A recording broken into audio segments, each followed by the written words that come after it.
We are happy to have you here. Thank you for coming. We will start some conversation, really interesting. Feel free to raise your hand if you have any questions.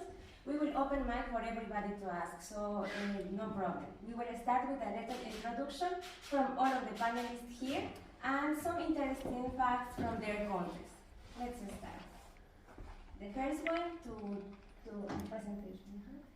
The first one is first, please. Okay, so I don't know if you can hear me. My name is Precious Maya. I'm from Zambia. I'm 24 years, yeah, as you wish. I have been in Russia for over 4 years. I'm currently in my 4th year of studying financial economics. After graduation, I plan on doing my master's program in international management. Okay, so facts about Zambia. One thing we should know is that Zambia is located in the southern part of Africa. It has a lot of national parks. When I was back in school, I think we were taught 19 or something. I don't know how many they are now. And a lot of safari areas. Then it's a host to famous Victoria Falls. I'm sure we've all heard about the famous Victoria Falls, though don't ask me anything about it because I haven't seen it yet. I'm from Lusaka and it's located in Livingstone. It's not so far, but I've not been there, so I've not seen it except on the TV, of course. Then Zambia is a former colony of Britain till 1964 when we got our independence. So for that fact, English is our official language. So like in my 4 years of being here, I think I want to speak my own dialect because most of the times I either speak Russian with people or English. So yeah. Then aside from the fact that we have English as our official language, we have 73 tribes or dialects or languages, however you want to name them. Although English is the official language, something that I already stated. The staple food is mukima. You guys are going to see the picture afterwards. Although we have rice, we have spaghetti, we have macaroni, anything, potatoes, whatever starch that you can mention. Then, unlike Zambia, so drivers keep left when driving, and then I decided to put this fact, which is marriage rings are also worn on the left finger. One thing that was like a cultural shock for me when I came here is the fact that I saw most women that were married were wearing their marriage fingers on this right hand, and then I'm like, how is that even possible? So yeah, that's one other fact about Zambia. Next slide, please. So that's the nshima that I spoke about. So nshima, you can eat it with anything that you want, meat, vegetables. Usually this combination is considered a balanced diet when you have like chicken and some veggies by your side. Then as you can see, there's like a sauce which we make ourselves. Yeah. Then one thing to note about Zambia is its currency. We use kwacha for our currency. And then on the picture that's on your right, at bottom right, I should say, that's one of the tribes. I think those are like the Ngoni people. Like we usually have traditional ceremonies. These are like annual ceremonies, and people get to perform to, do their traditional dances and all that. So you can see from the picture over there. The next slide, please. So talking about time, one thing that I want to emphasize on is the fact that I am here proud to say a woman was one of the leaders that contributed to the fight for our independence from colonialism. So the great woman's new name is actually Julia Mlengan so far, although she's also known as Julia Chikamuneka Ichomutu Sakamkira. So Ichomutu Sakamkira is one of my dialects, my native language, as we often say. It means what you oppress us will soon be revealed. Yeah, so Mama, I won't waste time because I'm sure people are like, 5 minutes is almost over and all that. But yeah, just to mention, she and the other women, as you can see on the picture on the right, they demonstrated, they were actually half naked when they marched to the commissioner's office because they were tired of how they were living life in the past and everything. So, please, next slide, I'm concluding now. So in today's female leaders in Zambia, I'd like to acknowledge Edith Nawakwi. She's a Zambian politician and economist. Well, I'm studying economics, so she's like an inspiration to me. So in 1998, she became the first woman to serve as the Minister of Finance in Zambia. Then the other lady is Esther Lungu. She's actually our former president's wife. Yeah, so one of the things that she did during her tenure was she focused on campaigns against child marriage, which was very common in the past. I think that's it. Thank you so much for your attention. We will continue with Dean from Vietnam. Good day. Hello everyone. My name is Lynn. I'm 20 years old. I am first year at TSU. I am first year at TSU. I'm studying design. I'm from Vietnam, of course. I want to talk to you about some facts about my country. Some facts about Vietnam. Vietnam is a multi-ethnic country with 54 ethnic groups recognized by the government. We are not only diverse in our culture but also in our land. Vietnam is the home to the world's largest cave. It is Sun Dong Cave. Even if my country is a tropical country, I have seen snow. Snow is every year, it happens every year in Vietnam. In Phan Xipang Peak is the highest peak of Vietnam. Even though our country is highly diverse, 40% of Vietnamese people have the same surname, is Nguyen. One of the culture shock things when I first came to Russia is the teacher always asks for my family name, because it's weird to me because in Vietnam we all nearly have the same family name. There's also this closeness.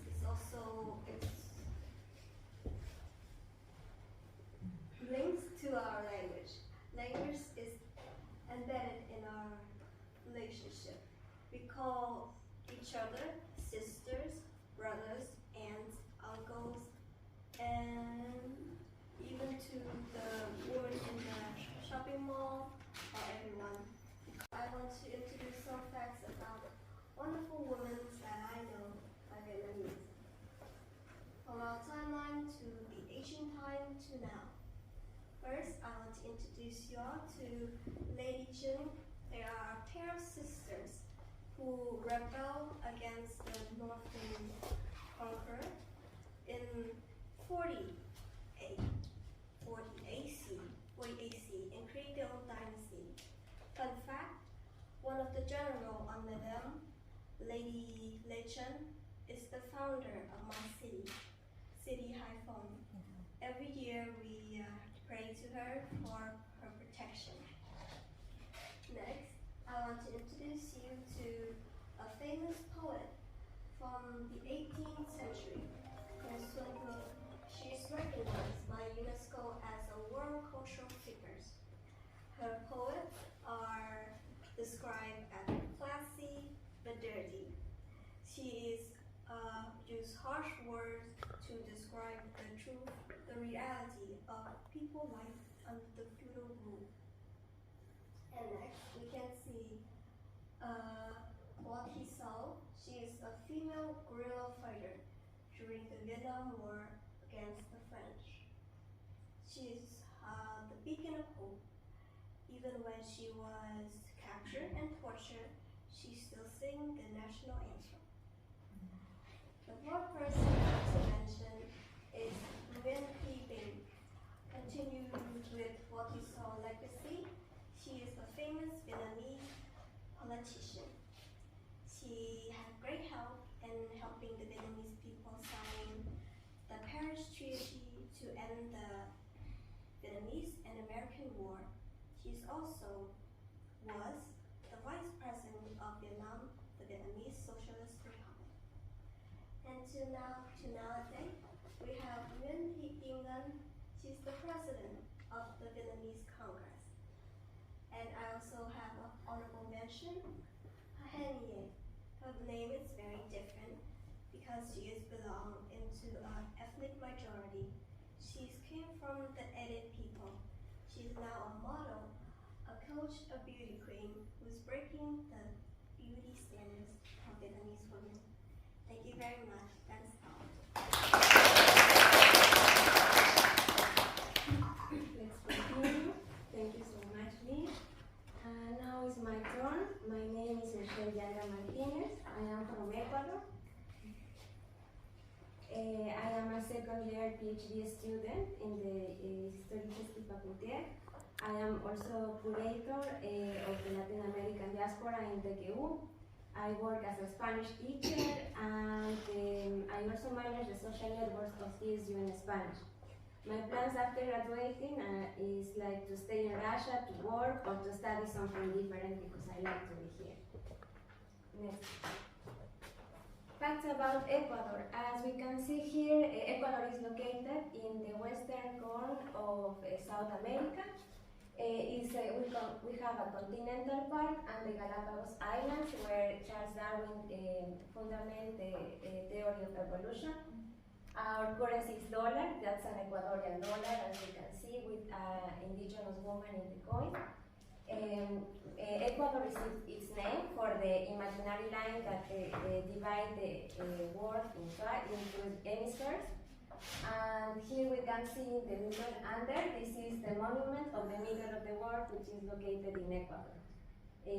Also in the upper part we can see that Quito, the capital of Ecuador, it's considered as cultural heritage of humanity by UNESCO, and we export some products that we can find here in Russia as bananas, chocolate, shrimps, roses, and of course petrol. Next. Here I wanted to show you that Ecuador is known as the country of the four worlds. Why? Because we have the marine coast, the tropical jungle, Andean mountains, and the Galapagos Islands. This is really beautiful and we have all of the weathers there. Also, Ecuador is not just biodiverse on species of animals, but also we have a really great mega diversity of cultures and peoples in the nation. We have 14 indigenous groups and 18 nationalities with their own languages. Next. Now in the timeline I find some interesting women that I would like to share with you fast. We have in 1755 Ana de Peralta. She protested against the ban of a Spanish crown to forbid the women, mestizo women, to wear indigenous cloth or Spanish cloth. Let's remember that Ecuador is formed for a population mixed by indigenous peoples and Spanish people. So the mixture of these two races is mestizo women, and they were not allowed to wear or indigenous or Spanish. So each one was classified by their cloth. The second one, in 1809, we have Manuela Sáenz. She's the hero of Ecuador, is the most famous woman ever because she's a processor of the independence, is considered a hero. She saved the life of the Libertador Simón Bolívar several times. Was the first woman wearing pants and army uniform, and also was the first politician and military strategist. The next one, Manuel Espejo, she helped the process of the independence and introduced nurturing as a career and also as a science in the country. We have, in 1890, Marieta de Ventimiglia. She was a writer, really important writer, the one that started the feminist movement in the country. We have also Rosa Cabeza de Vaca. She was the first woman that demanded the right to women to enter the secondary education because it was forbidden for everybody. It doesn't matter if it's Spanish or mestizo or indigenous. Nobody could study that area. Maria Zúñiga, she achieved the right and let everybody enter the secondary education, and also she was the first doctor in the country. We find that this is really important moment in Ecuador in 1924, Matilde Hidalgo de Prócer. She was a doctor, really smart and impressive woman. She fought to receive the exercise of voting, and she was not just the first woman of voting in Ecuador, she was the first woman of voting in all Latin America. So she opened the ideas for other women to demand their rights. Ermelinda Urbina, she was the first woman to obtain an aviation pilot license in the United States, and also she was the first female pilot in South America. And finally, we have Dolores Cacahuango. She claimed for the rights of indigenous peoples and also for the right of receiving education for indigenous children, and opened the first bilingual schools because it was also forbidden to speak their native language, Quechua. Here we have some modern leaders that we have, and of course I could not mention again Manuela Sáenz, she's the most important. Tránsito Amaguaña, she's a really important and faithful leader that defends the rights of women and indigenous peoples in Ecuador, asking the right for a fair job, fair education, access to health, education, and so on. And we have here Maria del Carmen Carzola. She's a really important woman. Is working now in the NASA in the United States, and is really influencer in my country for women that want to dedicate their life to science. Nancy Cajones, as we can see, she is the proud of Ecuador nowadays because she received a golden medal in the Olympics of weightlifting, 75 kilograms. Carlota Jaramillo, the most important traditional singer of Ecuador, and finally Lourdes Esteban, she's a politician and actual national leader of the community congregation of indigenous communities in Ecuador. Role and comparison. The role of the women in Ecuador is, I think, the same that we have in worldwide. Ecuador women are hardworking women. Sadly, we have a lot of single mothers, so these women need to be the double time strong, and they bring up their children working and studying and doing everything at the same time. Generally in Ecuador, the raising of a child is in the shoulders and responsibility of the mother. That's why nowadays they start becoming the head of the household and telling the rules in the house. Comparison with Russia, I just can mention a couple of stuff, like I really admire here that Russian women can get married and have a child and continue their job or their studies. Sadly, in my country, the majority of women are forced to abandon their career or their studies to take care of the house or the child, or just because it's not that well seen that a woman continue when she has a lot of chores at home. That's something different. And finally, in the matter of security or safety, I feel really comfortable being a woman in Russia because here is really calm place, respect for women, and you don't have anything that can warn you. In my country, sadly, and not just my country, in all Latin America, nowadays we are suffering a really important wave of violence that being a woman is now a risk to go to street and to just don't come back home or appear dead somewhere. This is something we really hope it improves with the time, and that's all what I can comment on. Thank you.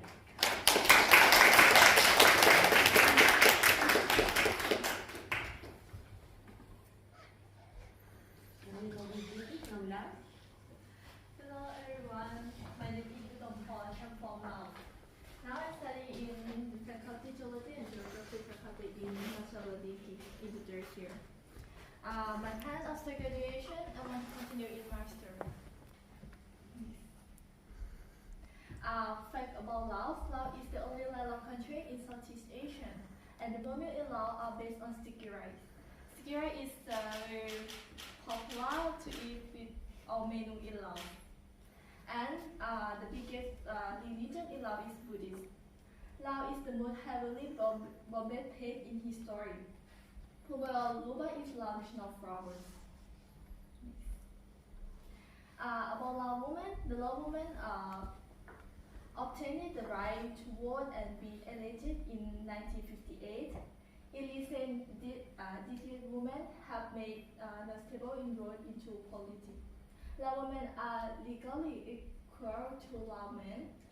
They have the right to vote and to inherit property. By the way, in Laos, men and women require equal rights, but just some part in country, like a rural area. Some family, they think the man is dominant than woman.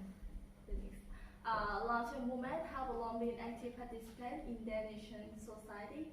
involved in politics, driving social transformation and development, becoming active in the world of business and serving as nurse and food producer for the military.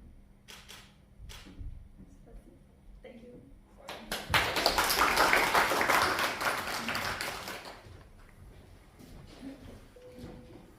Good afternoon, everyone. My name is Christina. I'm from Indonesia. I came to talk in November 2021. I currently study at Faculty of Foreign Languages. I am taking my master degree in linguistics, majoring in cross-cultural communication and education. Besides studying, I also work as a lecturer at the Institute of Economics and Management and Faculty of Foreign Languages. And I'm also moderator of Professionals English Speaking Club every Tuesday at 6 p.m. in the TSU library. Okay, and my plan after graduation, I'm planning to pursue my PhD degree and become researcher in linguistics education. I have also planned to open my own business in education and language by opening language course in my country. And next. Okay, so Indonesia, my country, is an archipelago country which is located between two continents and two oceans, Asian continent and Australian continent, and two oceans, Indian Ocean and Pacific Ocean. The name Indonesia comes from two words, Indo, which means Indian, and Nesos, which means islands. So Indonesia literally means islands on Indian Ocean. And as archipelago country, we have more than 17,000 islands. And Indonesia is also a multi-ethnic country, just like Russia. We have more than 300 ethnic groups and more than 700 traditional languages. So how do we communicate with each other? We speak Indonesian language, it's our national and unity language, but we also speak English as our second language.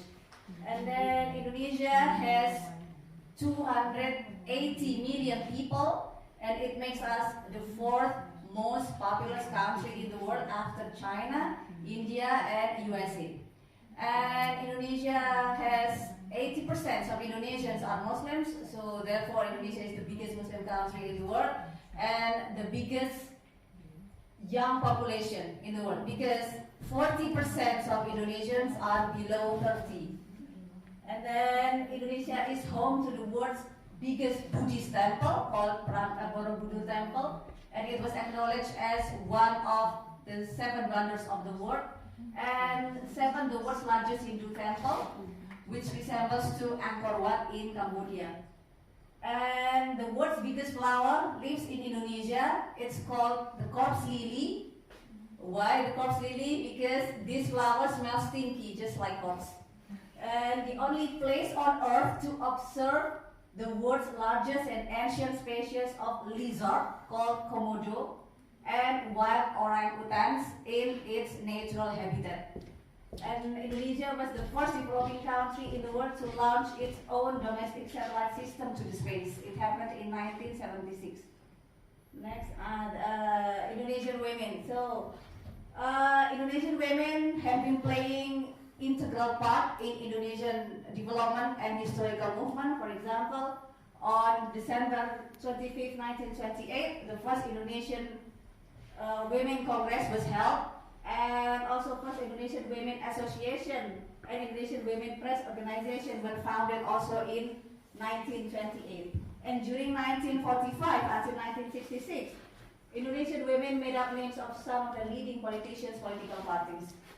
And in 1980, Indonesia signed the Convention on the Elimination of All Forms of Discrimination Against Women. So I may say that discrimination against women in my country is relatively low.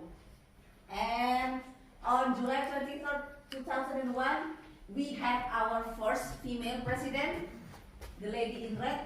And on July 27, 2018, for the first time, Indonesian woman was appointed as the managing director of the World Bank, Mrs. Sri Mulyani, the lady in black.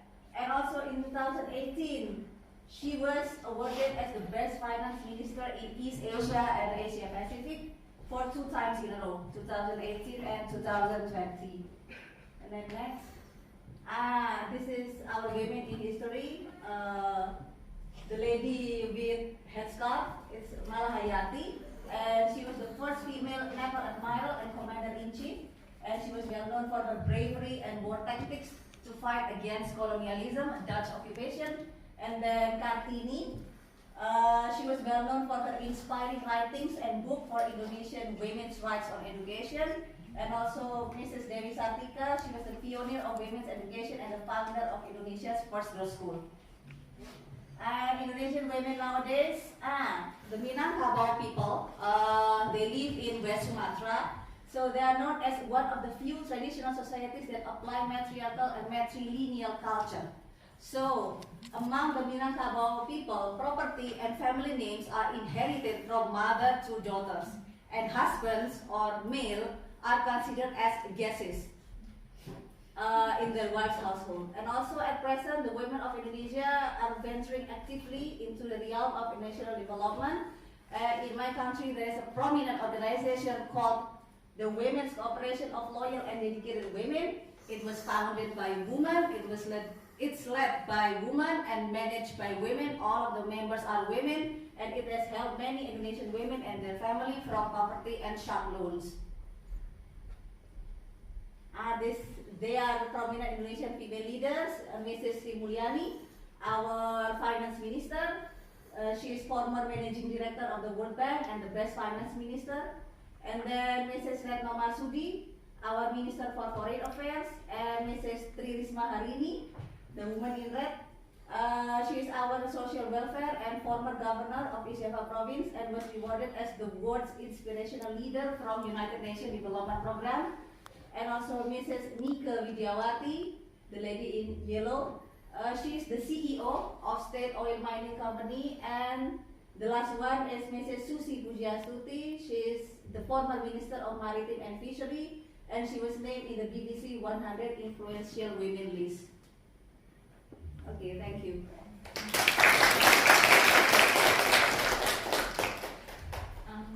afternoon, everyone. My name is Elo Ogene Amari. You can call me Elo for short. I'm from Nigeria. Nigeria is located in West Africa. I'm a first-year master's student of biodiversity. I won an open door scholarship last year. I was also the chair of my department in undergraduate studies. After school, I would like to continue my studies in PhD. Okay, next slide, please. So I'll be talking about my beautiful country, Nigeria. Nigeria is a very diverse country, so it's gained independence from Britain in 1960.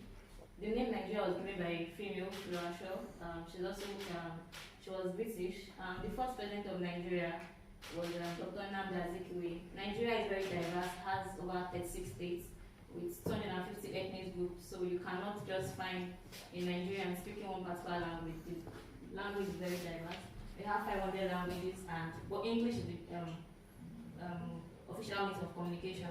However, the illiterates, those that don't go to school, they communicate using pidgin. We call it pidgin language. Just like asking someone, how are you? We ask the person, how far are you doing? Like that. It's home to one of the greatest artists in the world, Afrobeat, Burna Boy, Ashake, Tulasabe. Nigeria has the highest rate of twin births in the world, where giving birth to 2 children at once. It's very high in Nigeria. Staple foods in Nigeria, we have yam, rice, beans, cassava, bread, depending on the one you want. Nigeria is also bordered by Niger, by Cameroon, by Chad, and Benin. Next slide, please.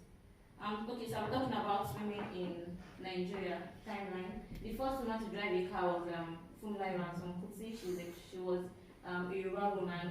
In Nigeria, then they actually have the mindset that women are not meant to do anything that men are doing. So when it comes to driving cars, going to work, maybe wearing a suit, it was not allowed then. But this woman protested and said, no, we have to also drive, we're also humans. The first female ambassador to the United States was Uzoma Ikechi. The first female governor in Nigeria was also a woman. Her name is Virginia Etiaba, and she stayed in office over 3 months. The first black chief medical officer, Ijoma Kennedy, by the bottom right, sorry. Then we have the first black African to win Miss World. I don't know if you've all heard of Abani Derrick, she's from Nigeria. Cross River State, she's the top left over there. Next slide. Okay, so I'm talking about the different arts in Nigeria. So this is River Niger, the longest river in West Africa. It's located in Nigeria.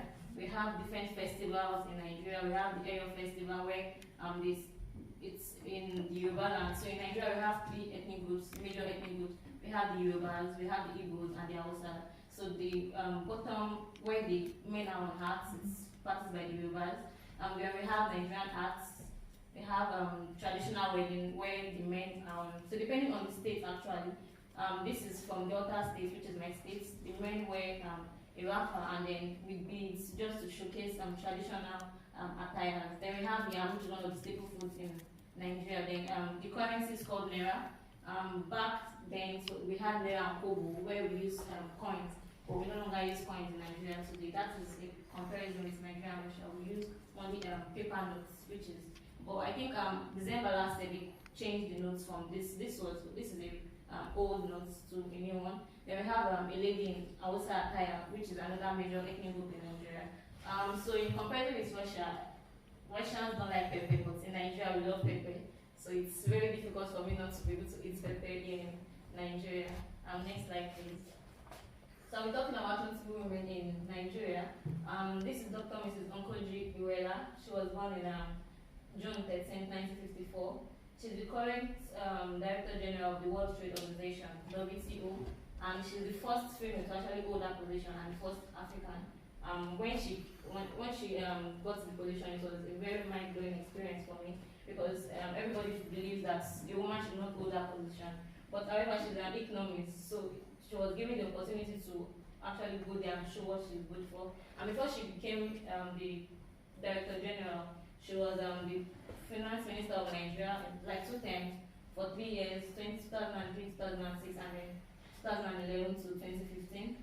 Our legacy is in strengthening public financial systems where they have frauds and corruption. She's actually against it, and that has helped her build her portfolio over the years. Then we have Professor Dora Akunyili, of blessed memory. She was Director General of NAFDAC, National Agency for Food and Drugs Administration Control. The agency is about they are against unsafe drugs, unsafe food, and our goal was actually to counter this problem in Nigeria. Because of her zeal in what she was actually attacked several times by hoodlums and then gunmen. They tried to shut her up to avoid this, because this is a way to actually gain money for the bad politicians, but she was against it. And then she was also the former Minister of Information and Foreign Affairs. Thank you.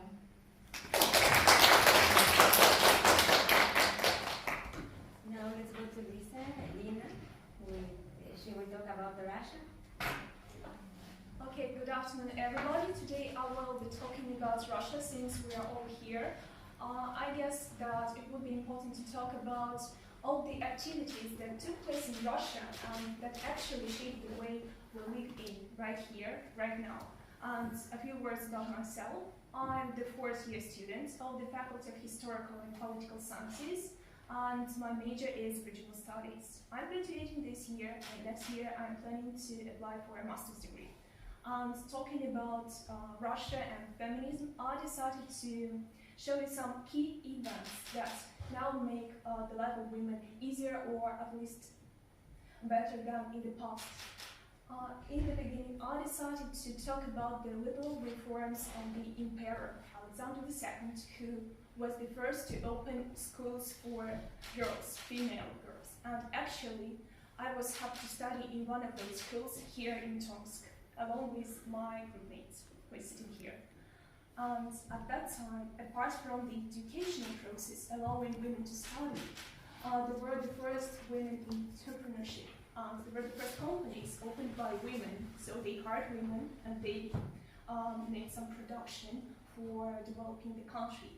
And moving further, everybody knows what happened in 1917. We're not going to talk about all the events, but this is the point when Russian provisional government gave women the right to vote and to be elected. And this year, the first female minister in the world was elected. She was Russian, and her name is Alexandra Kollontai. You can see her photo to the left side of the slide. And moving further, Soviet Russia also gave the right to legalize abortions. It was the first country in the world that made it possible. And if we are talking about all this, the first women, the first event, and so on, we cannot forget about the first and youngest woman in space. And her name is Valentina Tereshkova, and now she is the Deputy of State Duma. And her photo is also on the left side of the presentation. Moving forward, even though the Soviet Union collapsed, now we have Russian Federation, and it also has some issues that are of public discussion. And if we are talking about the very first years, there is no Soviet Union. It was the time for the first political parties. And at that time, there was the first political party organized by women. And it actually got 5% of seats in State Duma, which is impressive. And if we are talking about the latest events, the recent actions, I would like to talk about some social media campaigns. Since we all use our smartphones every day, we get to any information, any source of information there. I would like to tell about I Didn't Want to Die campaign. It started in 2019, and the main idea was to make the issue of domestic abuse visible to all the people, so girls started to share their stories.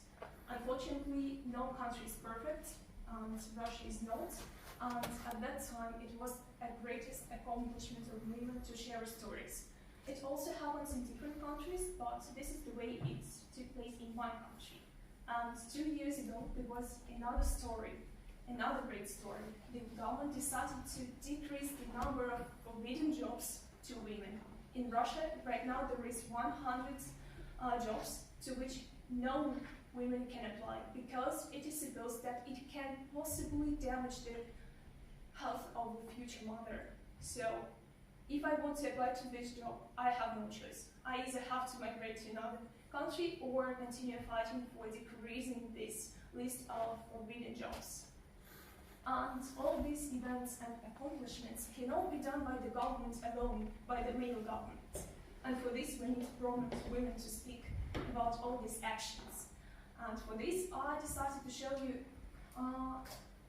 just a couple of women, few women who really shape the way young women assist to information, get to information. They get involved in politics, in some social events. And let's start with Anna Rygina. She's the founder of a non-profit organization that is aimed at assisting and supporting financially and by all the means to women who suffer from domestic abuse. This organization relies only on donations, and actually it's up to Russian women to support this organization. And tomorrow will be the day when quite a lot of women will donate to this organization, because more and more people are now understanding how important it is to speak about these issues of abuse, of violence, and other issues. Let's move on. Here you can see Nika Godwood.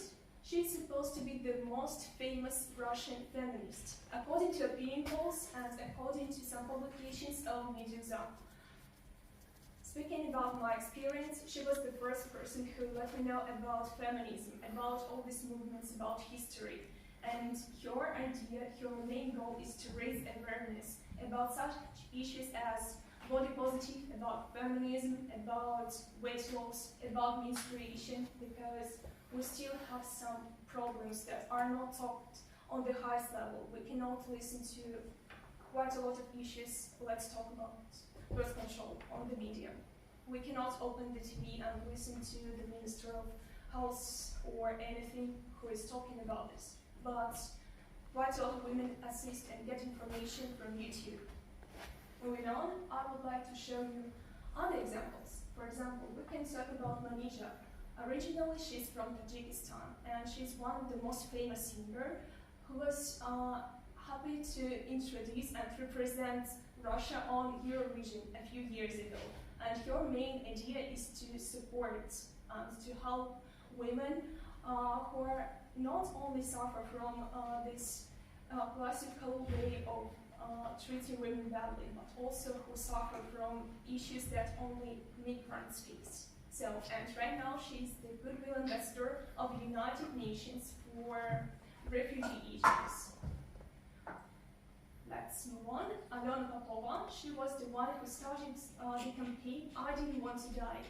I've been talking about this campaign a few slides ago, and she's one of the most well-known human rights activists.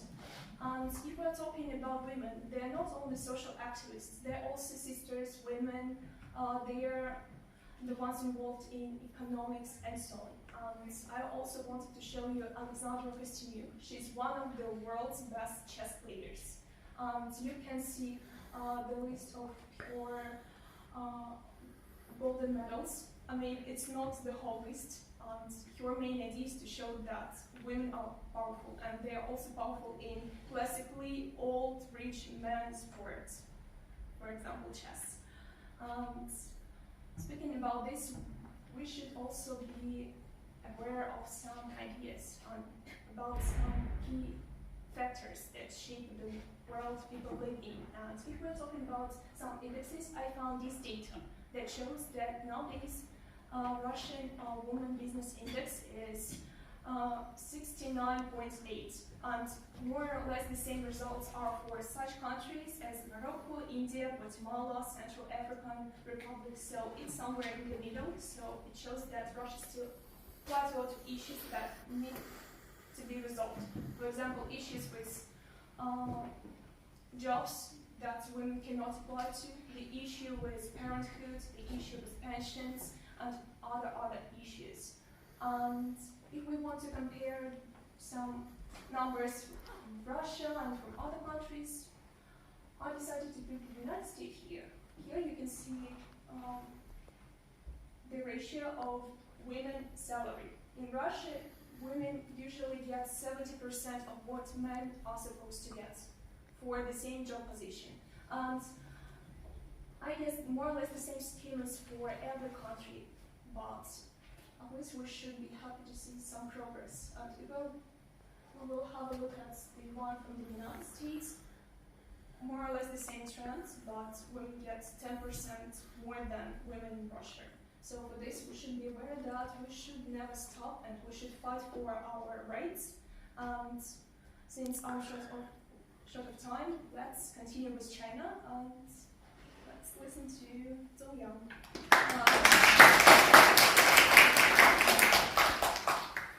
My name is Song Yang. I'm actually a bachelor student who's currently studying on her third year. I study translation between Spanish and English. I know it's a weird choice, but don't judge me. Everyone has different preferences. My future plans for myself at least, is to get a master's degree in psychology, because the more you get to know linguistics, the more you got bored of it. But that's just me personally. You can do whatever you want. So here I would like to show you a few interesting facts about China.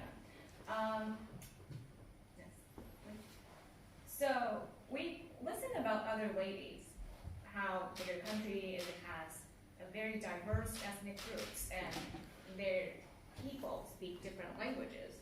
And I was wondering why nobody thought of this when they're learning Chinese. You think you learn Chinese and then you can go to China and everything's fine and talk with people. No. Not everyone in China speaks Mandarin.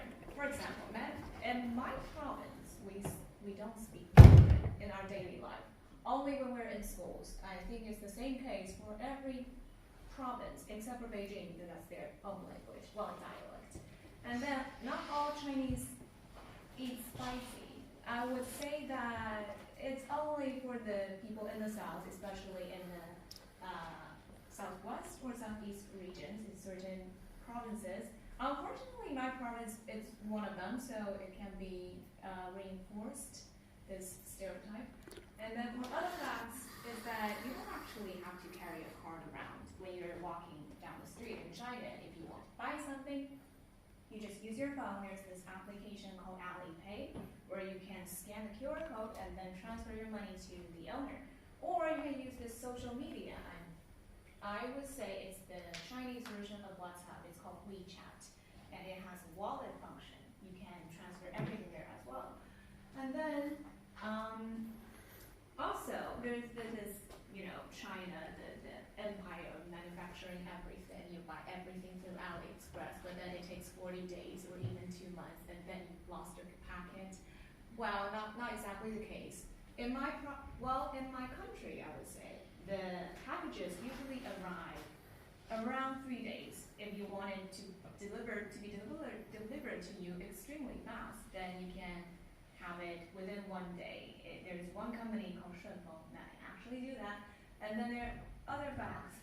For example, there are around 56 ethnic groups in China.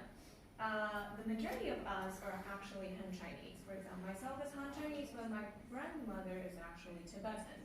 And then there are actually Russian people living in China, mostly in the north, in provinces like Heilongjiang, Xinjiang, which is close to Central Asia, Kazakhstan, and some places in Mongolia, which is close to Mongolia. And then I would say the most shameful thing about China is that we invented football, but we suck at it. And then you already know that British people invented ping pong, which is table tennis, but somehow we pick it up and kind of perform it excellently and extremely well. Next slide, please. I would say the history of women's rights in China is a little bit complicated. Sometimes, well, because the history is very long. So throughout the histories, you'll find scattered movements or events where women are in a higher position with a lot of power in all kinds of regions. For example, the first woman who ever participated in politics was actually one of the concubines, I would say, of an emperor living in China, ancient China, around 3,000 years ago, long time ago. But at that time, there weren't any law that confirms that women have the right to participate in politics. And then, because of the establishment of the People's Republic of China, because of the adaptation of socialism, we finally started to give women the right to vote. As you can see in the picture, there are bunch of men, one of them is a woman. And then finally, in 1978, we finally wrote down the women's right to vote. Not women's right to vote, in 1954 that was. Yes, in 1978 it was equal pay for equal work. I think we are one of the few countries in this world that actually put this rules in the law. But I would say that reality falls short in comparison with the ideal. Still, women are treated unequally in their workplaces. It's not like they don't give you high pays per se, but they'll prefer to hire a male counterpart instead of women. And for women's right for education, throughout the Chinese history, women are supposed to learn the traditional woman type of work, for example, sewing and writing calligraphies, play instruments, to make you appear like elegant and well educated. It was the case until 1884. British missionaries, a female British missionary, actually started a school for Chinese girls to study.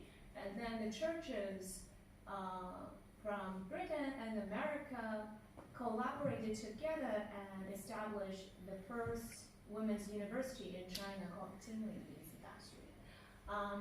And then that's how women started to gain the right for education in university. In 1920, Peking University actually started to accept women, female students.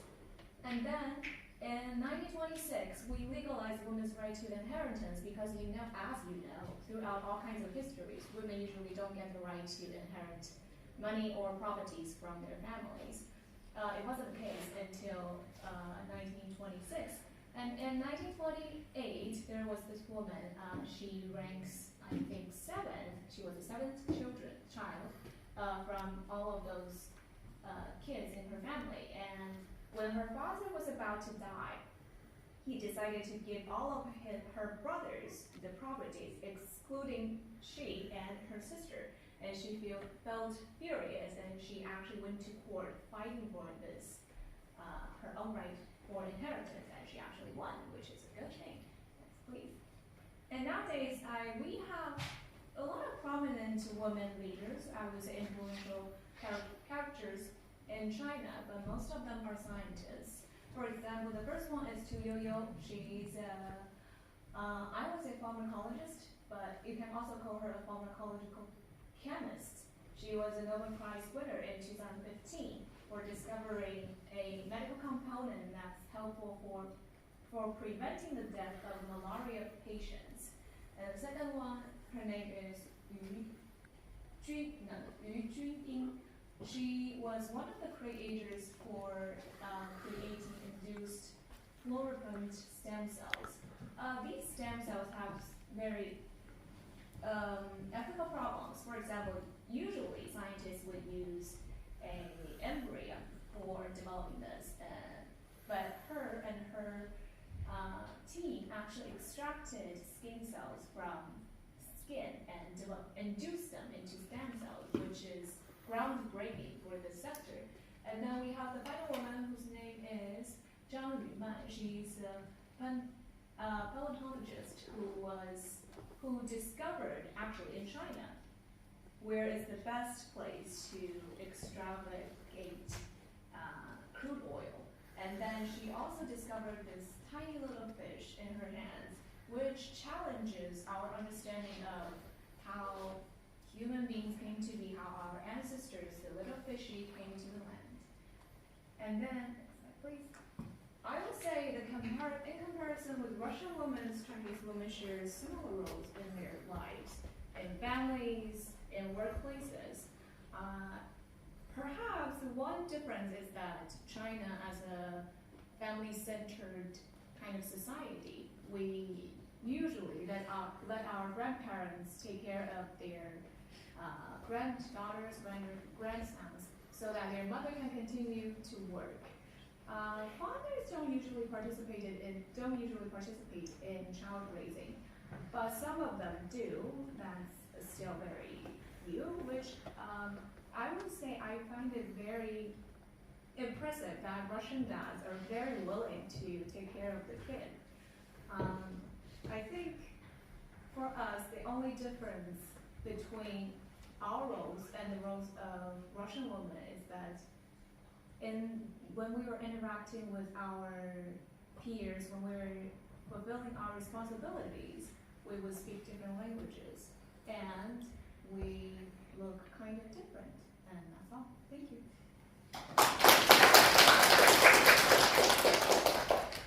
Thank you so much for all of these interesting facts. Now we will go to the next section, that is the big deal. We will start with some hot topics, girl topics that we want to share with you guys, and from now on, if you have any questions, you are ready to ask them. Let's start. Now we learned something about different countries and everything. We are really curious to know, how do you celebrate the Women's Day in your country? What is the most popular gift? What is an interesting tradition that you do in your countries for this day? Who wants to start?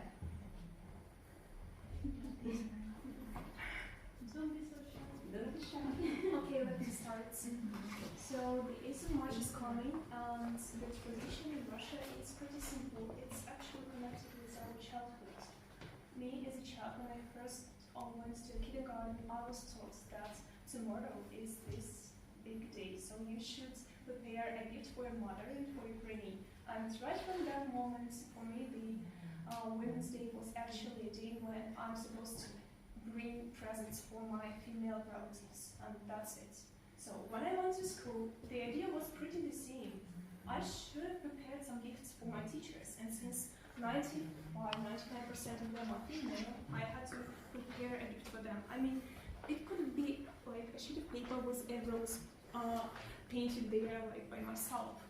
And since I was growing up, I realized that it's not about gifts for my mother and granny. It's not about saying, I wish you to stay beautiful till your last day. I wish you to stay healthy, beautiful, to receive as many flowers as it's possible.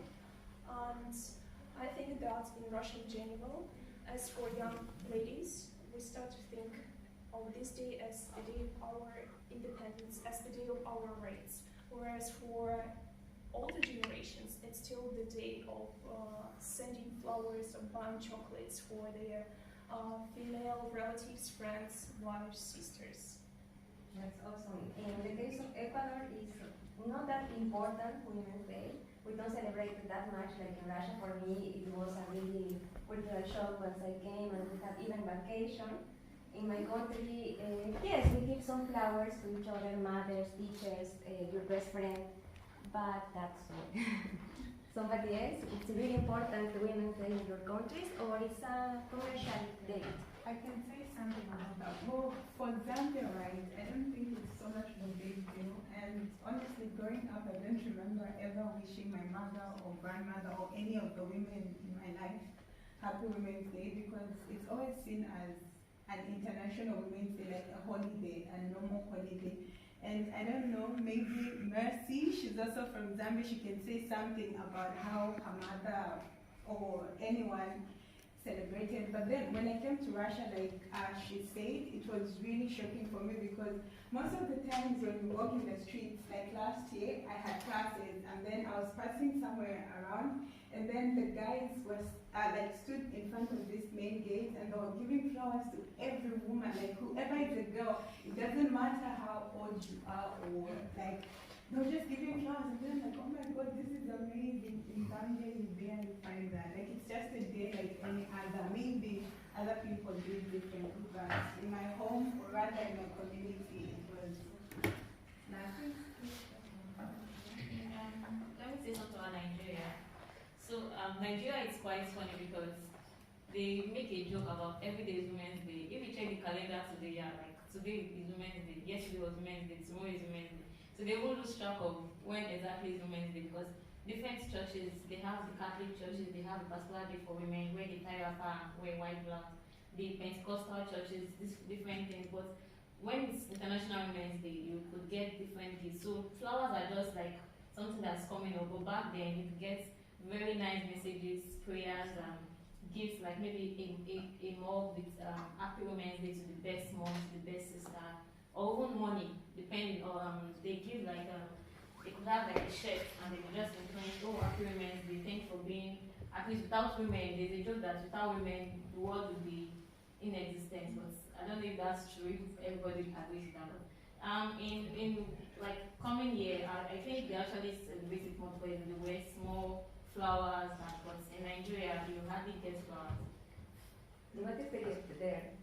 So they could give like mugs, just Happy Women's Day, or jewelry, earrings, bracelets, or necklaces. Even better than flowers. Yes. Okay. Now we would like to mention something important. Mostly here we have foreigner girls that are coming from different countries. Let's see what is the opinion of parents and society of a young lady traveling alone through the world to a different country with different language. What your parents and society think about it? Is it accepted, or there is something like, no, it's not okay, or reputation matters and stuff? Let's Precious, want to say something?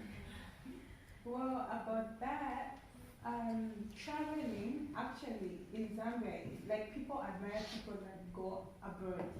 So like in my case, when I was about to come to Russia, I think the fact that Russia is known for being powerful, and apparently like those people that were close to me were like, there's racism in Russia. And when I told people that were close to me that I was going to study in Russia, I think I received some opposition from, I remember, I think she's my aunt. She was like, no, why don't you just study in our local universities and everything? Because most of them were actually scared. So I think aside from that, the reason why I was able to come is because at least the person that raised me, my aunt, had my back. Like she supported my journey of coming here. So yeah. And with what's happening right now, well, it's even a threat for other people now to even come to Russia, but there are still people that are coming. So yeah. Someone else want to share their experience with parents and society? Okay. Before I came to Russia, so my story is quite funny and touching. So because when I applied to the scholarship, the war had not started then, but I won, and then I did not tell my parents at home. I only kept it to myself because everybody's fighting. Why you go to a place where they are shooting bomb? Why? Why you leave your country that's quite peaceful? So I told a very close person, and the statement she said was, "You are not going there." Like, it hurts me because everybody wants to travel out, everybody wants to live where you grew up to a different country. So because of the statement, I said not tell anybody about it. But after a while, I told my mom, and she was very happy that my child is leaving the country, like this mindset that, oh, I'm not going to grow up here to be born here and to end my life in the same country. But when you tell your friends that my number changed and everybody's like, where are you? I just tell them I'm abroad, just close people. And when you tell them your number +7 +8, they're like, that's Russia, what are you doing in Russia? That place they are fighting. How is racism? Everybody's like, racism is the highest. But since I came to Russia, they don't want to snap pictures with you. They offer gifts in the magazines or once, like, actually, my mindset's from Nigeria and they come here, it's two different things entirely. So I want to really say thank you to Russia for being very, very hospitable. Yeah, thank you guys. You're so welcoming and friendly. I would like to know the experience of Asian countries. What do your parents say? It's okay, support or not? For me, it's not, of course, because my parents love free money. They don't have to pay me. So that's great. But some of my friends, few of my friends who are girls, their parents don't want them to study abroad. They say, if you study abroad, you have to work. We will not pay for your food, we will not pay for your accommodations. You have to work if you want to study abroad. It even works if only they study in a different city. If they do not study in the same city, some of their parents will not support them with money. They have to go work to get the money. Also, let's say I will share a little bit of my experience. It's a kind of different. In Latin America, we have the idea that a stereotype actually, like, not sure, other countries are better than us. So it's okay to travel to other countries, especially to Russia. As Eleanor said, like, it's like a big country, we admire, we said, wow, she's going to the first world and everything. But here we have an important problem, like in Latin America, as I told you before, there is a big wave of violence against women, feminicides, disappearing, traffic of people, and etc. So this is the bad for parents to let you travel alone, because it's totally to the other side of the world, you don't know nobody, you will be alone, and parents think that in Russia and other places is as dangerous as in our countries. So this is the main bad, but you know. So, let's continue. Now talking about families and studying abroad, what parents in your countries think about international marriage?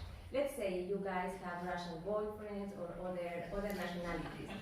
Do society accept? Because why we ask this? Because in some cultures we said like we see like men can marry women from any country of the world, but some women, no, it's not correct. So how is this taken by the society in your countries, your parents? There is like a marry or not marry Russian guys or foreigners? How it is? Didi, let's share us your experience. For me, my family, it's quite hard to understand about it, but yeah, we can learning together. Yeah, in my country, it's quite serious about tradition. It's quite not open about it, but by the way, it's depend on family. What is?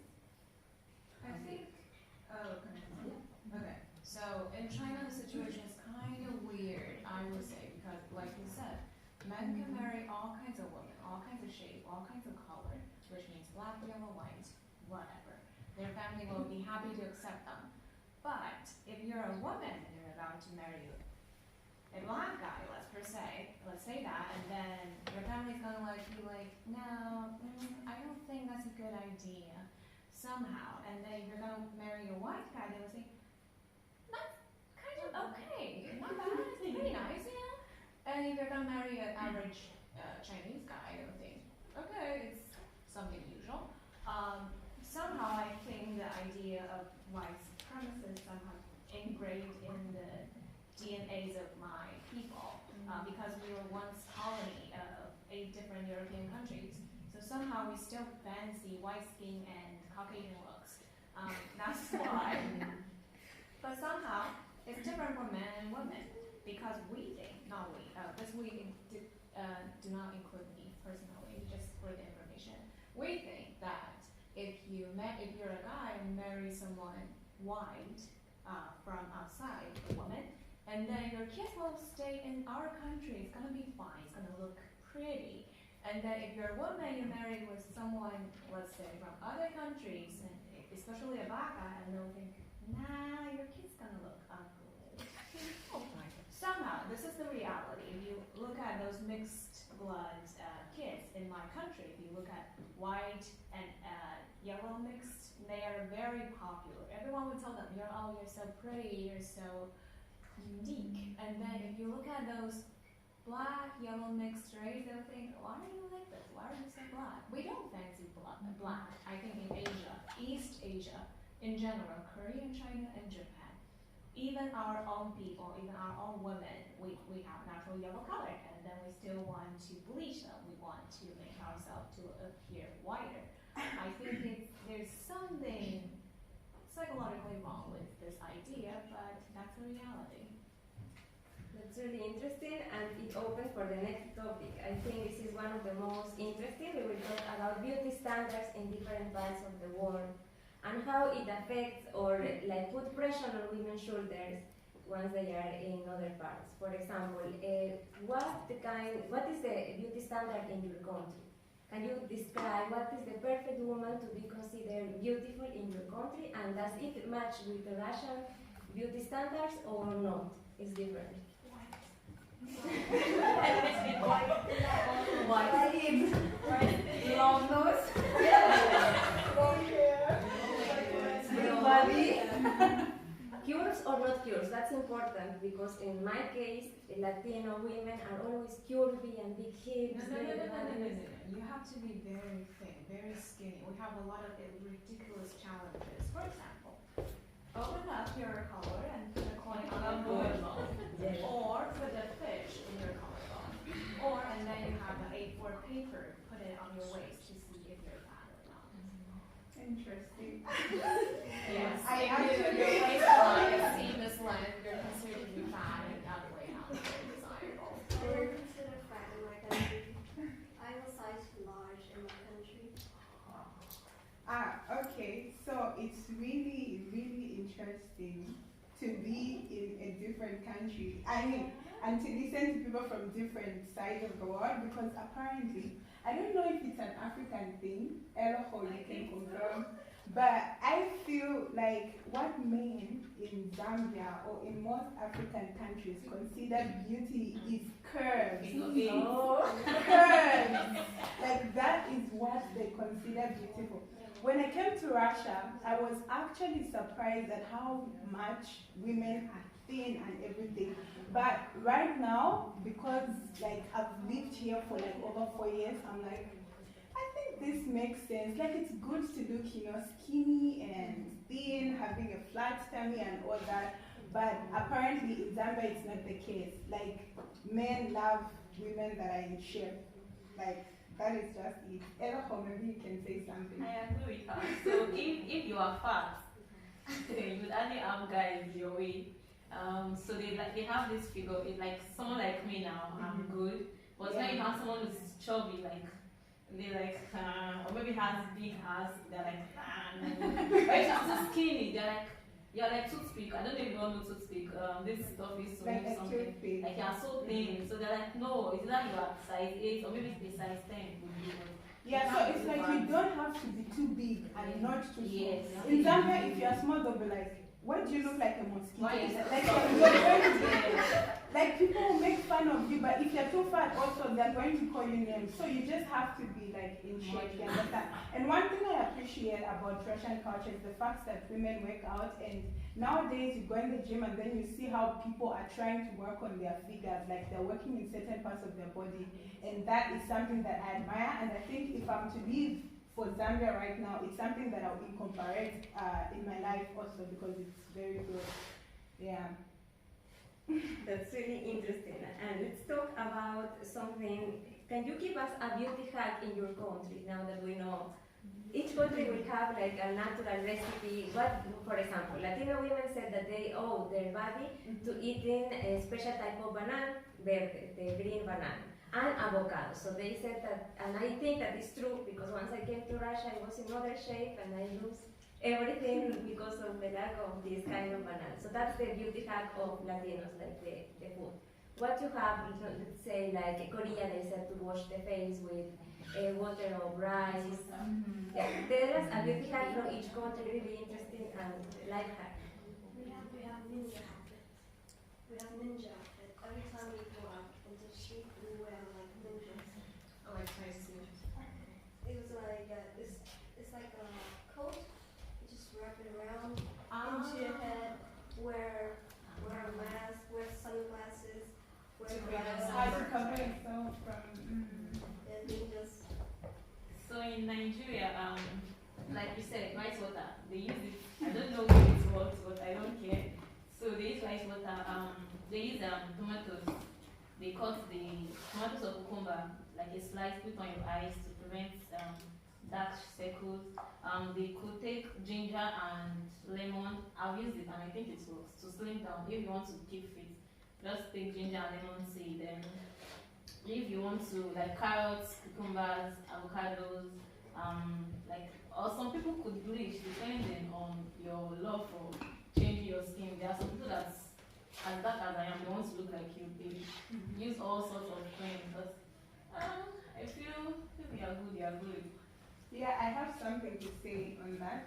So apparently something that I came to discover is that most Russian people actually, when it's summer, it's like perfect. They want to get a tan and everything, like they'll go to Sochi or wherever beach there is in Russia, they're going to Zagreb, they call it. But like in Zambia, first of all, yeah, most of people know that it's hot and everything. That's one of the stereotypes that a lot of people have about African countries. Although, like, so to say for me, right, personally for Zambia, we have like, is it 2 months or 3 months of the type of cold, I would say, yeah. So it's usually somewhere in July and in June, from June to July when it's like really cold. But then, because it's mostly hot in Zambia, most of us are usually covered up. Like when it's hot, you see the skin, it looks a bit brown right now, but if the sun shines on it, I become darker than this, you understand? So for me not to become darker than this, I have to cover up. But then here in Russia, like, it's summer, crop tops, bar shorts, everyone like, oh, okay. Yeah, so that's something that we have to. And about beauty standards, like she mentioned something about using creams, like to bleach your skin. Actually, most people in African countries want to be fair because apparently we have, like, it's not only black people, like Eloho and I, as you can see, have different shades. Yeah, so there are people that are lighter than us. So most of the times, like, you know, when you're walking, maybe you have a friend that's light, most guys prefer that lady. And I think it's something that I noticed here in Russia. Most of the black guys that come to like Russia or other European countries, they want to date white guys.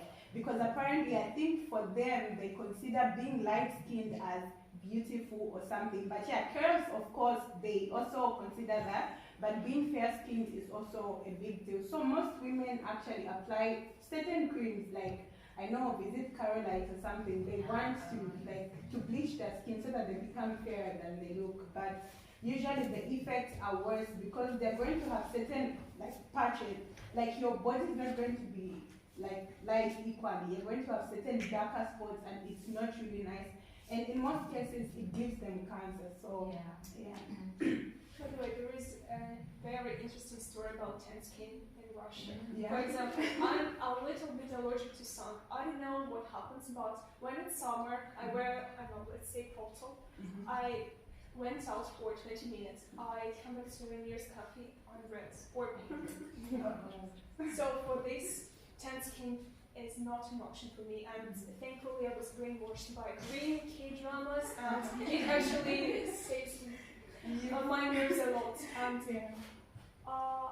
each year, I went to different places with my mother. Okay, Sochi, Thailand, Vietnam, and all the times my mother is like, Lena, it's time to spend 15 minutes. You need to turn into, I don't know, into a chocolate, because when you come back to Tomsk, I want all of our relatives, my colleagues, to know that your mother has enough money to afford a trip to Thailand to turn you into a chocolate. Just imagine how it feels. And for these Asian stereotypes, particularly in this case. Yeah, it's helpful for you. I agree. I think that it is a moment to open the mic for somebody that wants to ask our ladies something interesting about beauty standards, motherhood, anything. Is there any question until now? Hello, ladies. I just want to add to this thing about different shapes, preferences in different countries. Like the countries where people believe that sin is beautiful, they still claim you to be mothers as many times as possible. Am I right? Like for sin woman, will be not so easy to give birth. To conceive. Yes. So Not it's kind of. No, it's kind of weird, but in my country that's not the case. As thin as you are, you still have the ability to conceive a child. I would say the only problem is that the damage it has on the body is going to be great. But in my country, somehow we practice something called hode, which means that after giving birth, for 1 month of period, you're going to stay in the bed, covered in cloth and everything, not taking a shower. According to us, while according to the traditions, it's supposed to be good for your body for the recovery of giving birth. But there's no problem for conceiving a child. I see. The thing that I wanted to say is that, like, asking to be a sin, when society asks, for example, the woman to be a sin, sometimes it comes to unhealthy age. And especially at the moment when a woman decides to give birth to a child. I don't know. I think I also heard about the benefits of being not too slim, like in terms of childbirth. So I don't know if that is one of, because compared to my country, I feel like most Russian women are smaller in size, but Zambia is a different case. So I don't know, like if we have doctors in our medias, maybe they could say something about that. But yeah, I heard there's a benefit, like it gives you slight advantages when you're like a big and you give birth. Actually, I'm not a doctor, but this is where I had an appointment, and actually the doctor was really happy to advise me to gain some weight, because he was just like, oh, you look kind of slim, and you are 21, so what if in a few years you want to have a baby? And the doctor was just like, sorry, your body will not manage to do this. You need at least 5 kilograms, of course. But it's just, Okay, so in addition to what she's saying, sorry. My aunt, when she just got married, she had a smaller body, and I think she gave birth through CS, and we're told that because she has a small body, her pelvis is small, so she could not push the baby like vaginal birth. So I think that is when being small comes into place. When you're too small, it has an issue. Like, so it's better you are, maybe before you won't give birth, before you get pregnant, ask your doctor what is the best size for me to have, and then you gain the weight and ride on with your life. Yeah, you can say something.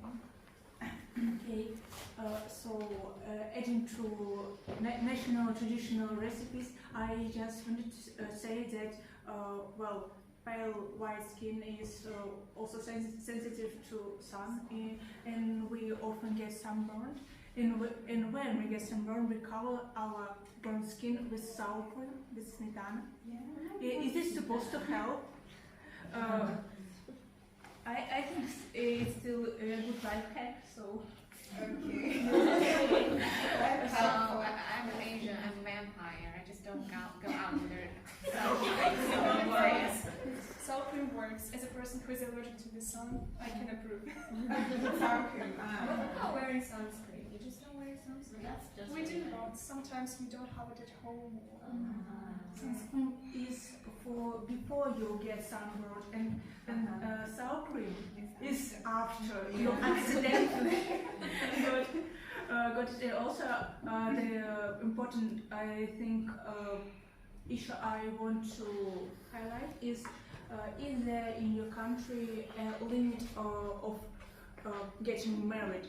Like you are already 20 or 25 or 30, you must get married. Your clock is ticking. Where are my grandchildren? Yeah. Oh, she just touched us. I think we're supposed to discuss that later on, right? Yeah. So, well, for Zambia, right? I think one thing that is funny for most African countries, Eloho is going to confirm something if it's the same in Nigeria. So for most mothers, right, having a boyfriend, like let's say I'm in school and I tell my mom I have a boyfriend, she'll be like, a boyfriend? No, stay away from boys, like don't have boyfriends. But then after you're done with school, you graduate, go to university, let's say you have a job and you're almost reaching 30, your parents will start, when are you getting married? When are you getting married? Now the question I have is, you did not allow me to get to know boyfriend. How am I supposed to have a husband? So usually it's like that. Yeah, it's like after 25, it's like, where are my grandchildren? So yeah. So yeah, that's actually very like I think it's the African mentality. I don't know. You get to secondary school, you have, let's say you go to a mixed school, boys and girls.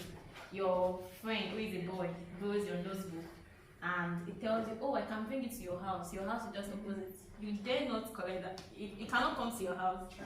Don't, because your mother would skin you alive. And you tell her, oh, mom is my friend. What happened to your classroom where your teachers are your friend? Why is he coming to your house? And then you were told that if a boy touches you like this, you get pregnant. Yes,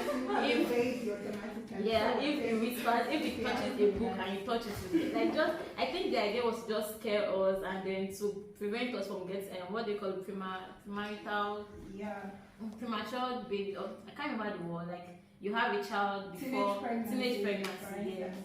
So that's that. But aside that. But the annoying thing is when you are, let's say you are done with school, at least most people are done with school like 24, 25. After school, what next? Most of the ladies in Nigeria, my classmates for instance, most of them are married with kids. How do they have this husband? I don't know, because this is the same mindset. You go to school, don't talk to a boy, and then from school you go back to your father's house. So how am I supposed to get married? I don't know how they expect that to happen. But it's just the normal norm in the country there. Maybe our Asian counterparts could tell us how it is in their countries. I think it's the same thing in Asia. So having boyfriend is not recommended, especially when you're still at school. So because if you get pregnant before marriage, it's considered as a big disgrace to the family, right? And then at the time, marriageable age in Indonesia, I think many Indonesian women got married at 25 and above. For example, my aunt, she got married when she was 28. But nowadays, there's a new trend. So many Indonesians, they are still 15, 16, 17 years old. They already got married. Oh my God. Yeah. Because of, because of that, okay? And then, so now there are many young couples in Indonesia. And if you are still single, when you are 25, for example, people will start asking, where is your partner? When are you going to get married? We are waiting for your invitation. And then when you already have children, for example, they will ask, when will you have your second baby? When you have 2 sons, for example, when will you have baby girl? You don't want, when you have baby girls, you don't want to have baby boys. Just something like that. Okay. In Asian countries, I think it's also similar in other countries. We are looking that there is a big pressure to get married, to have a child, but also there is a big pressure once you decide not to have a child. How the countries receive it. For example, in my country, it's a Catholic country, I know there is a stereotype that Latino people is without any visions, everything is a lot of things, but it's not like that. We are really like, we depend on the mother, on their decisions. We have boyfriends, but you cannot invite them at home, and etc. Once you decide, no, I don't want to become a mother, I am not ready, I want to live my life for independence, they said that you are egoist or lesbian. There is no other option. How about you? In Russia, I have a few friends who decided not to have any romantic relations and no babies in the future for the whole life. And it actually depends a lot on parents, because even though there is a friend of mine who's happy to have really supportive parents who will just like, okay, this is your choice. Maybe you will change your mind in the future, but for now, no pressure on you. You have your studies, you are graduating this year, you're working, blah blah blah, anything. But as for other friends, it's like, oh, you're not smart enough, you're not wise enough. In a few years, when you met this guy, you will understand everything, and everything will be fine. But please don't tell this to your granny, because she will think that you're a lesbian or anything, or you're, I don't know, some bad words. In Indonesia, it's possible, but it's very difficult. For example, recently there was a woman, and then she said on her Instagram, okay, that she wants to be a child free because she has her own reasons. And then my friends on Facebook, we started campaigning anti-child free movement. So yeah, we know that it's your personal rights to have or not to have children, right? But to Indonesians, especially, we are still conservative society. So being a child free is not recommended. It's not preferable, especially by your parents. Okay. Okay. Well, for Zambia, I think it just depends on the individual. If you want to have as many as 8 children, go ahead, so long you can feed them and all that. And most of the times, people tend to have like a lot of children because they know they have siblings. So one thing I found out about Russia, apparently, like when a child has lost their parents, they are not taken care of by their relative. I don't know if I'm wrong. You guys should correct me. So you guys, like the government, like the government is the one that like takes charge of this child. They give them a stipend, and when they have like 18, they reach 18 years old, they're given apartments, right? Yeah, but then for Zambia, it's not like that. Like if you have, like for instance, I'll take my case. I lost my mom when I was 6 years old, but my government did not intervene when I lost my mom, and it was my aunt, my mother's sister's responsibility to like take me in. So when it comes to like giving birth, like it's all up to an individual. It doesn't really have to be about the family. It depends. Yeah. No, in my country it depends on the policy. On the what? On the policy. Yes. Because I was born under this one-child only, single-child policy. And then I think in 2016 or 2018, it officially became two-child policy. In recent years, it became three-child policy. It's really hard because sometimes during that time, it was an awful time really, because if you have more than one kid, you cannot give them identity. And if someone found out that you're pregnant with a second child, they'll literally drag you to the hospital to abort the child for you. Or, in the other case, if you can pay a huge amount of penalty for having this kid, and then you'll go back to present days, when the second child policy already enacted, and then you're like, why did I pay that much money for my child in the first place? So you're the only child. I think people in my generation, they are the only child. This policy lasted around 40 years. Talking about that is really interesting. Bring us to the rest of the list.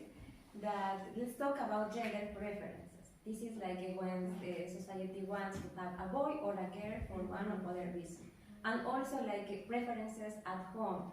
Let's say in my country, in some families until now, they have this habit like you are the daughter, you are the sister, so you need to serve your brother. Doesn't matter if you are younger, older than him, you need to serve your brother and don't fight with him because it's your brother, don't raise the voice, etc. How is in your country the preference for boy or girl? Okay, so my country is a very, very large situation, and depending on the culture as well. So in my tribe now, I was told that, I don't know if you know catfish. I don't know how it is called. Maybe it is in Russia. We are told that it is only meant, the egg of the fish is only meant for the man and not the woman. I'm like, and I love, that's the only part of fish I love eating. So I told if the woman eats it, she's going to be aggressive, she'll be disrespectful to her husband or her brother, as the case may be. Then when it comes to giving, like when you have like your younger brother now, you are going to serve, it is not in every home. There are some ladies who are, like say feminists, they are rebellious. They're like, he's my brother, we are both humans, so why should I serve him? Why can't I raise my voice at them? So I think it's more like a family situation, so it's not a very big something. But when it comes to families decide, okay, if this should happen in my house, fine. If it doesn't, but others are actually like traditionalists. They go with whatever tradition has been there for a very long time. Somebody else want to share something?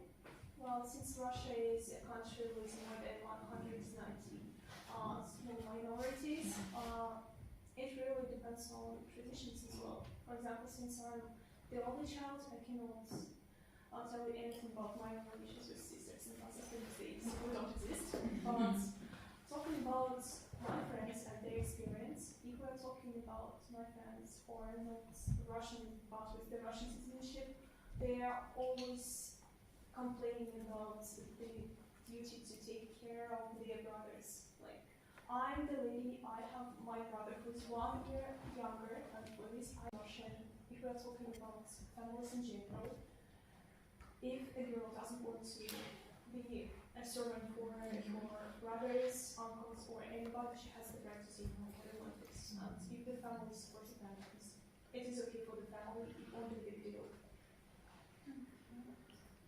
I think in my country there's a movie called Go Married and Married. Whatever the brother wants to do, she has to accept that. Whatever the brother decides to do, she has to agree with that. And he can also blame her. He can also throw a tantrum, and parents will only blame her for doing that. I think it's the same case because the brother of my grandfather from my mother's side was married to a woman and had 2 different daughters. And then he was like, I want a boy. So he cheated and then had this baby boy and divorced everyone else and treated them like crap. So the role of a woman in the family, most of the time it is a doormat for your brothers because gender privilege. Well, like for my country, right? I would say it depends on the person, but it also depends on the time. I think in the past, right, because we have different tribes, and aside from us having a president as our leader, we have like different groups that are headed by chiefs. So for the chiefs, it was very vital for them to like have a son so that they can inherit their wealth after they die and so on and so forth.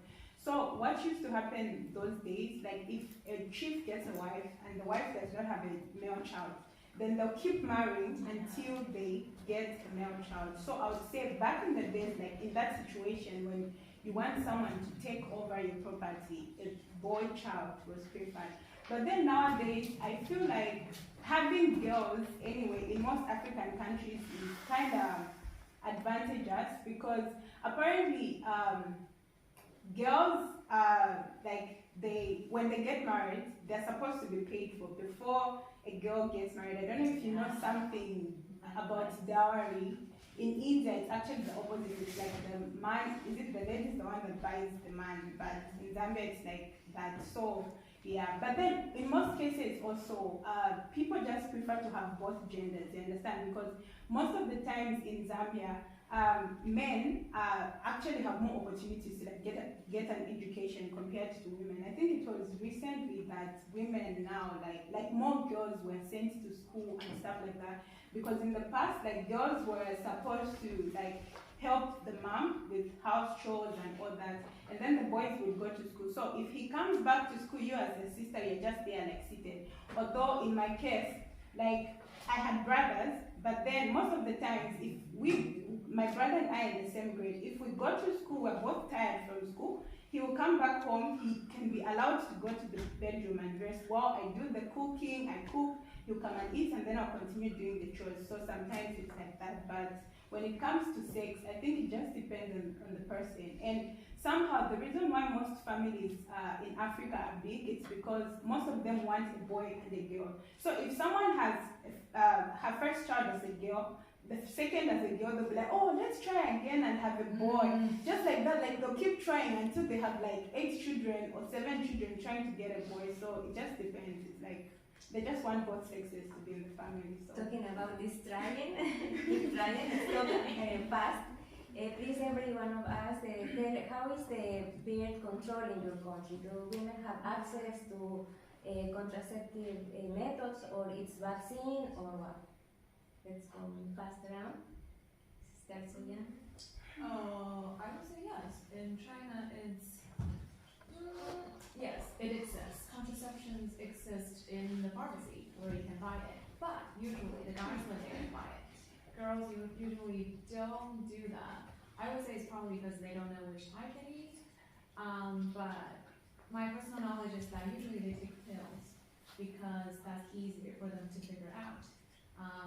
The most responsibilities for getting pregnant or deal with the consequences of getting pregnant is falls on the shoulder of women. Men don't care, unfortunately. Because guys don't get pregnant. That's my Yes. Someone else? Unfortunately, Indonesia is one of the countries with high death rate after child labor because lack of access to contraception, to birth control. Because Indonesia is a very big country and it has many rural areas, and many women living in rural areas, they can't have access to birth control.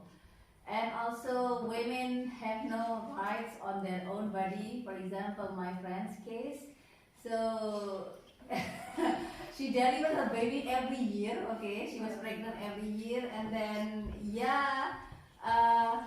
on cesarean. So it's very dangerous if she kept getting pregnant every year, right? And then the doctor said that you have to be sterilized. Otherwise, it may be dangerous for your life, okay? But what I want to say here is why only she has to be sterilized? Why not the man? Why not the husband, for example?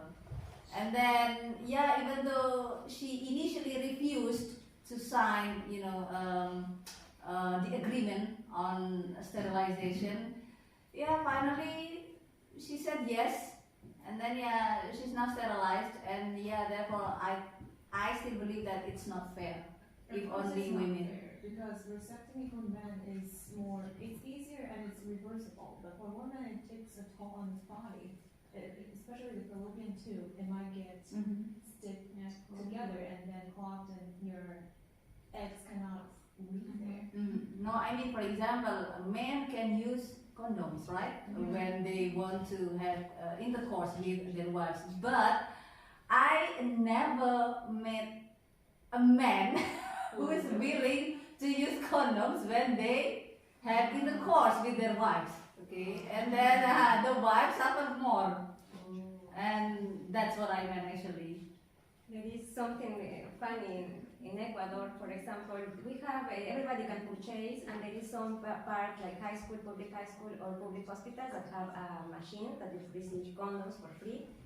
Not a good quality, I guess so.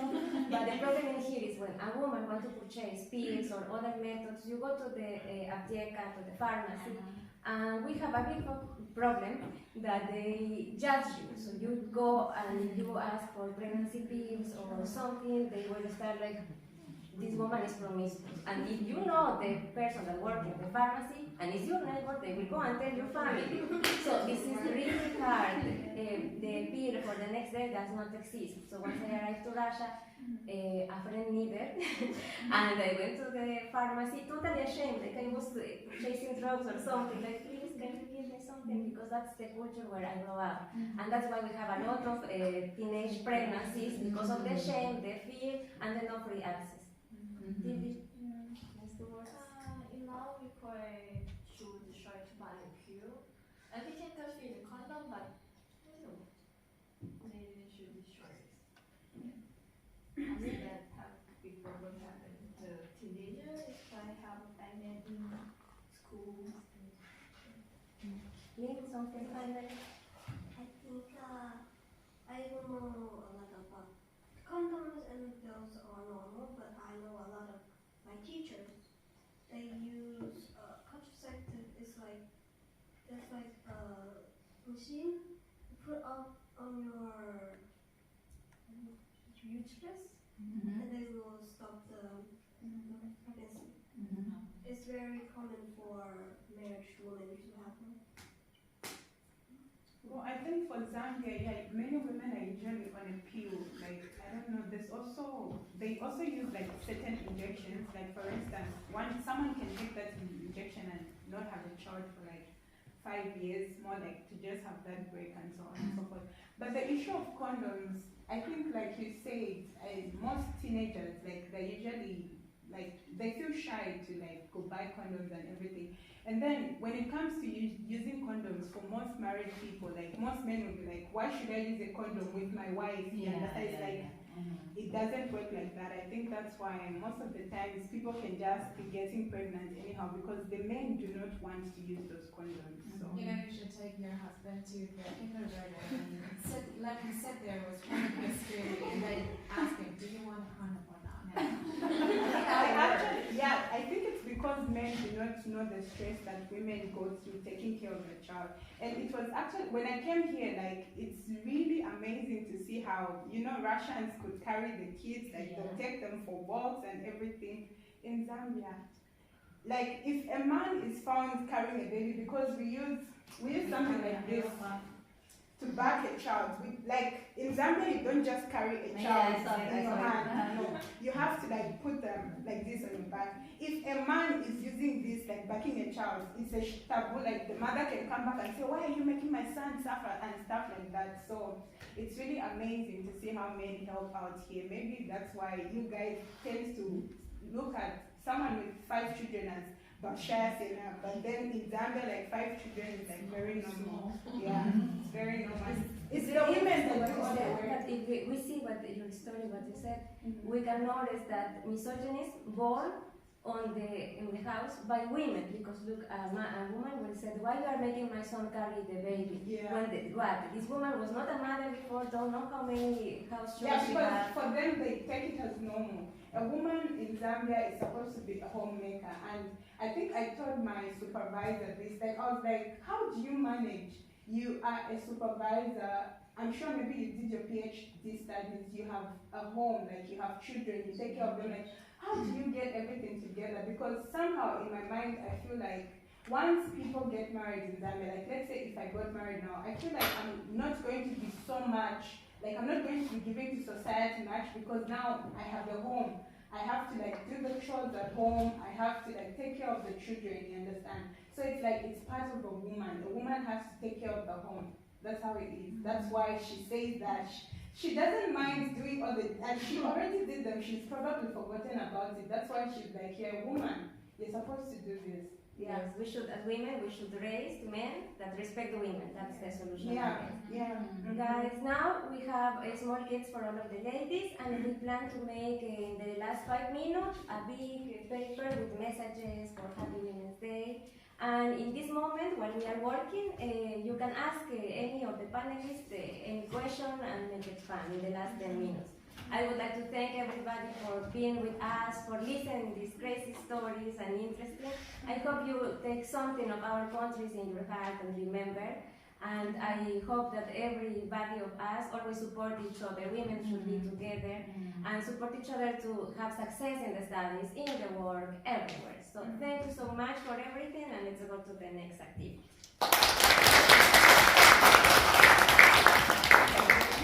Because also also we're preparing some certificates for the young female leaders at TSU, and we want to give it to you from our administration. And a small gift, a lady's gift. So leaders are for you.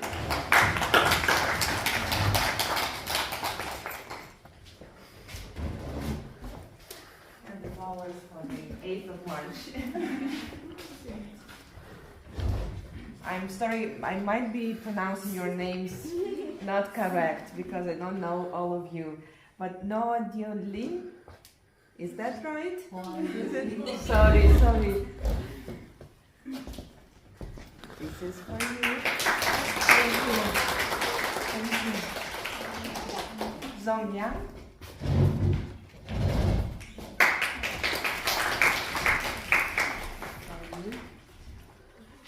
Precious.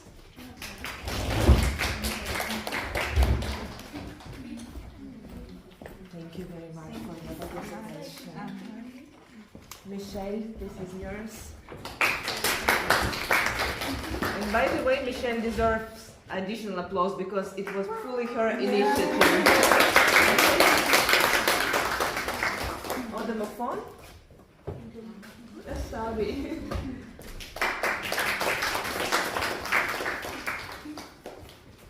Ella Ford.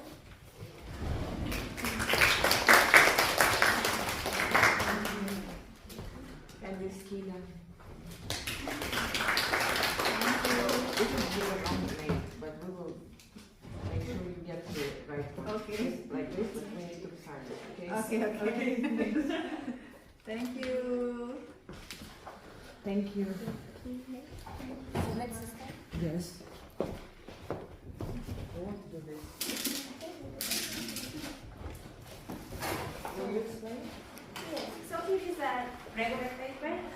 We want to create a message to put here in the Latin corpus with all of our silent tools. You can also stamp with your hands. Let's remember some of the feminist groups, do it with the hand, the typical. So please, we want you to be part of this, and after that, you receive your gift. You're welcome to participate. Yes, so in this moment, you can ask also questions to the families when we are working. And everybody please approach and give you a sign here. Can you put it the other way so that it doesn't roll?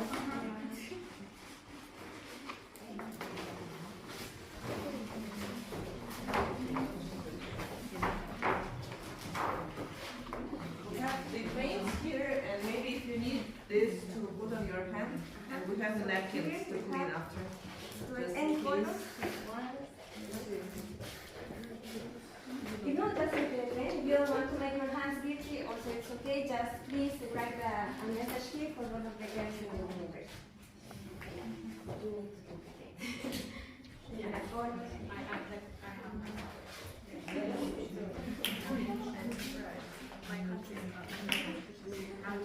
As you want. So, for example, I want to make the flag of my country. I will make 3 colors. Please approach, don't get shy, and do it fast. We need to return the auditorium. We are about to get messy. Already getting messy. There you go.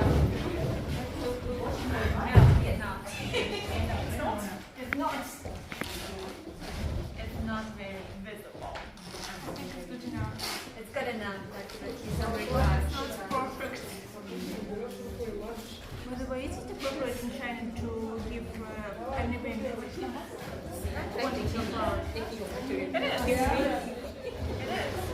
Very appropriate. Can I do it another time? Yes, I can.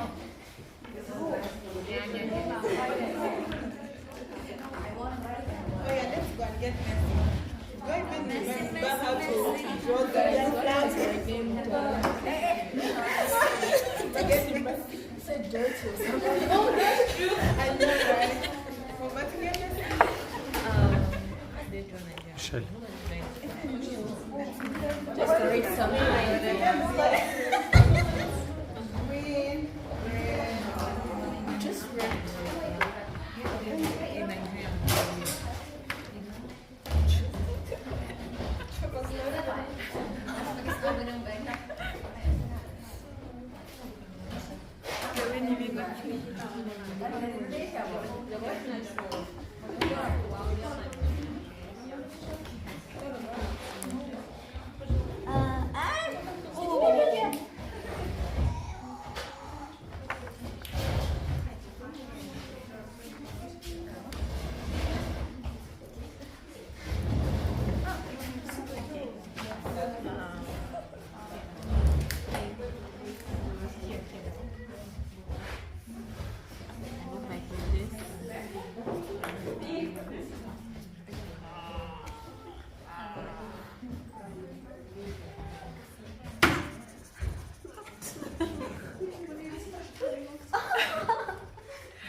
Bercampur sama warna merah. Aiko. Jelek kali.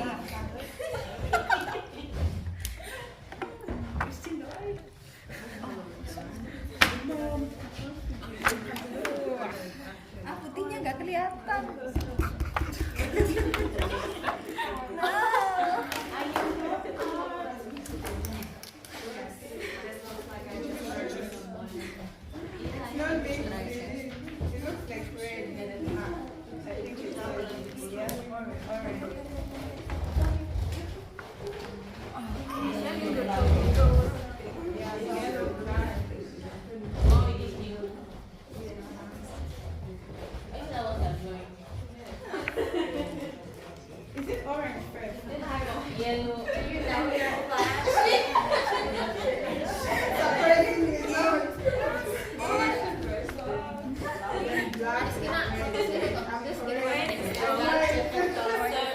Show me your hand.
Just search for Precious on BT and you'll find me. Yeah, I used to do that. I used to do that. I used to try to do that. Okay. Alright. That's very nice. Thank you.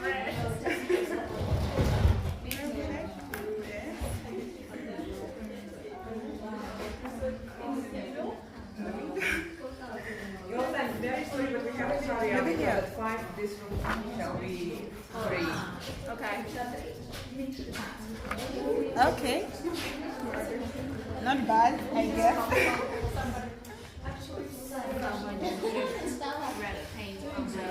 Yeah.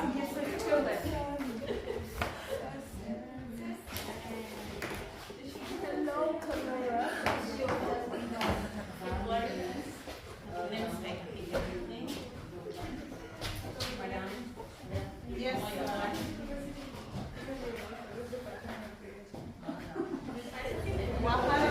Знаешь, Тань, что надо было сделать? Чтобы все вот с этими флагами так сделали, а они все уже помыли свои руки. Но они там фоткали одежду.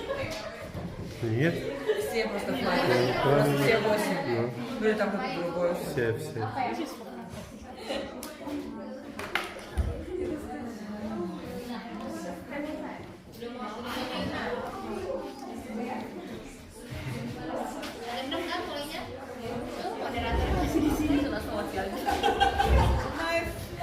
Your flag, what happened to your flag? It has too many colors. You have to mix. Zambian flag. Yes, you have to mix these primary colors first. Yeah, to make orange. Orange. Yes. The eagle didn't stick. I don't know. Let me show you for record. Precious, look at your flag. Hey! Zambia. Okay. I did this and I did this and this. Okay. Can you help us?